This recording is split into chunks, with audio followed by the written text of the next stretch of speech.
Ce podcast est généré automatiquement à partir de sources publiques. Bonne écoute. Bonjour à toutes et à tous et bienvenue dans Piste ouverte, le podcast qui décrypte l'actualité du sport automobile et de l'automobile sportive.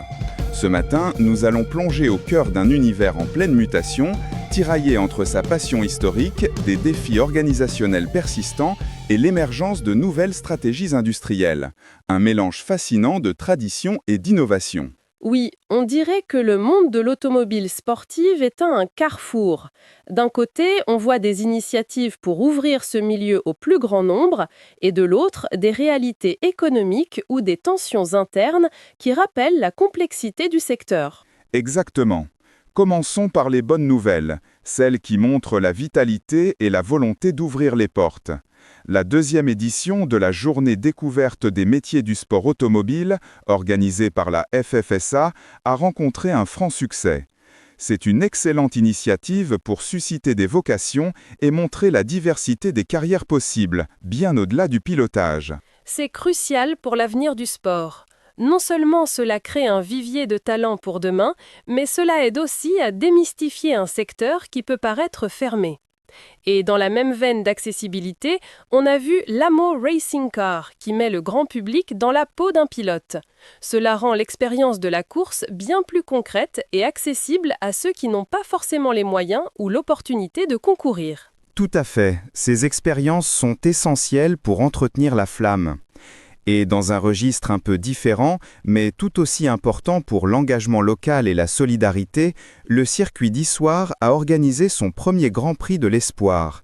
C'est un événement automobile solidaire qui prouve que la passion peut aussi servir de belle cause. C'est une belle preuve que le sport automobile peut aussi avoir un impact social positif. Et on voit que la passion est là, bien vivante, même pour des événements plus axés sur le plaisir et la convivialité, comme le Club Sport Auto qui prépare son Inaligo We Trust pour 2026, combinant courbe et saveur. C'est une autre facette de l'engouement autour de l'automobile. Ces initiatives montrent une base de passionnés solides et des efforts pour renouveler l'attractivité. Cependant, le tableau n'est pas toujours aussi rose. Le sport automobile est aussi confronté à des réalités plus dures, notamment sur le plan organisationnel et économique. Oui, on l'a malheureusement constaté avec l'annulation pour la deuxième année consécutive du rallye de la Costa Serena. C'est un coup dur pour les équipes, les pilotes et toute une région qui vit au rythme de ces événements. Cela souligne les défis logistiques et financiers que peuvent représenter l'organisation de telles compétitions. C'est une illustration concrète des difficultés. Et même au sommet de la compétition, les tensions sont palpables. Max Verstappen, le triple champion du monde de Formule 1, a comparé le paddock à une jungle. Ces propos, même s'ils peuvent être interprétés de différentes manières, pointent du doigt la pression intense, les enjeux politiques et la compétition féroce qui règne dans l'élite du sport automobile. Cela nous rappelle que derrière le glamour et la performance, il y a une réalité très exigeante et parfois impitoyable. C'est un contraste saisissant avec les initiatives d'ouverture dont nous parlions. Et c'est justement dans ce contexte de défis et d'évolution que l'on voit l'industrie automobile se réinventer. Absolument. Parlons des constructeurs. L'actualité nous montre des mouvements stratégiques importants. Alpine, par exemple, est en pleine expansion. La marque étend sa gamme de véhicules et multiplie ses points de vente. C'est une stratégie claire de croissance pour s'implanter durablement sur le marché des véhicules sportifs premium. C'est intéressant de voir une marque française comme Alpine se positionner ainsi. Et cela nous amène à une question plus large sur l'avenir de l'automobile sportive, notamment face aux enjeux de transition énergétique. C'est une excellente transition. En effet, je profite de ce moment pour vous parler d'un événement qui incarne parfaitement la passion du pilotage et l'évolution des pratiques. Les 20, 21 et 22 mars 2026 aura lieu la 13e édition d'Exclusive Drive au mythique circuit Bugatti du Mans.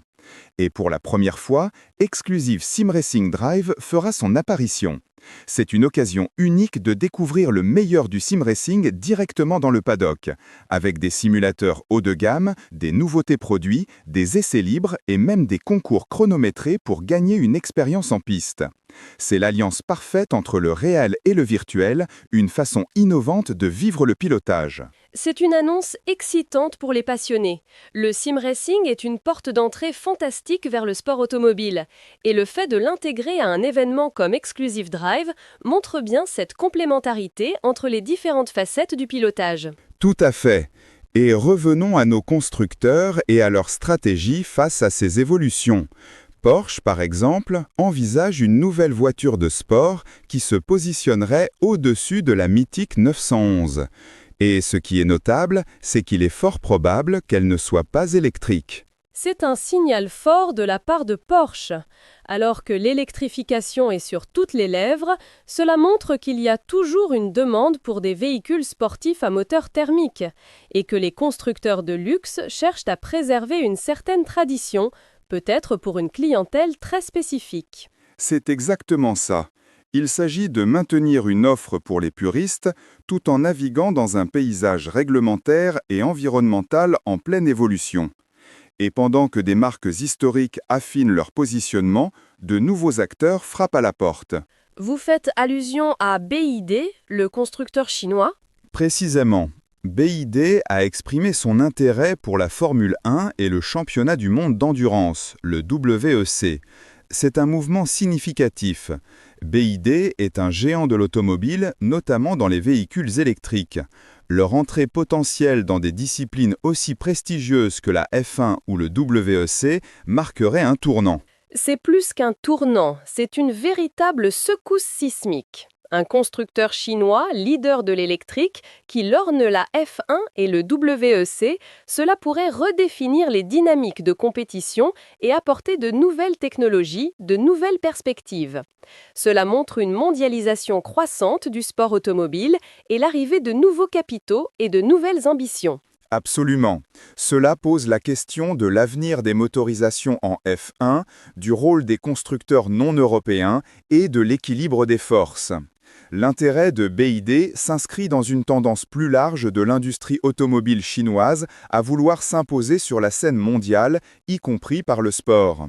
Donc, si l'on met tout cela en perspective, on a d'un côté des efforts pour rendre le sport automobile plus accessible et solidaire, mais aussi des annulations et des tensions qui rappellent la fragilité de certains événements. Et de l'autre, des constructeurs établis qui jonglent entre tradition et innovation et des nouveaux venus ambitieux qui pourraient transformer le paysage. C'est une excellente synthèse. Le sport automobile est clairement à la croisée des chemins.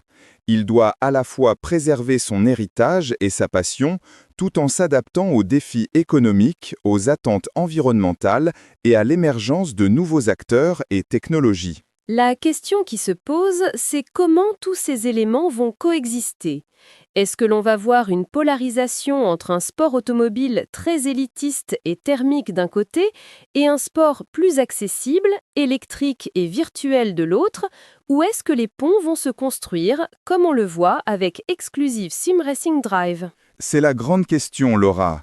L'avenir nous dira si la tradition et l'innovation parviendront à trouver un équilibre harmonieux, ou si l'on assistera à une fragmentation plus marquée. Ce qui est certain, c'est que la passion pour l'automobile et le pilotage sous toutes ses formes reste le moteur de toutes ces évolutions. Et c'est sur cette note dynamique que nous allons conclure cet épisode de Piste ouverte. Merci de nous avoir écoutés. Retrouvez-nous très vite pour un nouveau décryptage de l'actualité. D'ici là, gardez le cap.